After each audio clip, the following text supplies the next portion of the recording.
11 بتوقيت القاهرة، الأهلي يفوز بنهائي دوري أبطال أفريقيا للمرة ال11. السلام عليكم ورحمة الله وبركاته.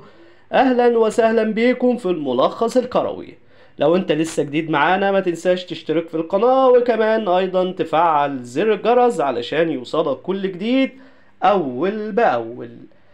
وزي ما توقعنا والحمد لله الأهلي يفوز يفوز بالبطولة المرة ال11 بعد التعادل مع الوداد المغربي في كازابلانكا في المغرب بهدف. مباراة كانت قوية خلال مجريات الشوط الثاني، لكن الشوط الأول للأسف انتهى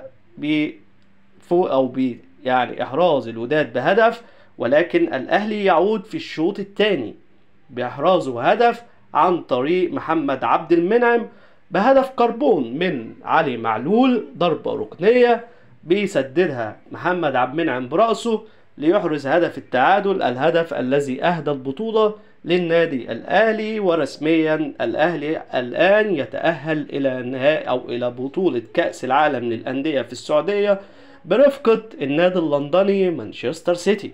مباراة كانت قوية، والأهلي النهاردة وجماهيره بتحتفل. الأهلي يفوز بالبطولة للمرة ال11، وعلى رأي رؤوف خليف الأهلي هو ريال مدريد أفريقيا، بسبب أن الأهلي هو أكثر أندية بطولة أفريقيا إحرازا للبطولة للقب ال11. مباراة كانت قوية في مجريات الشوط الثاني، لكن الأهلي في الشوط الأول كان أداء سلبي، ولكن الأهم أن النهايات تكسب ولا تلعب، هكذا قالها رؤوف خليف وقبلها قالها عصام الشوالي أيضا. مباراة كانت قوية.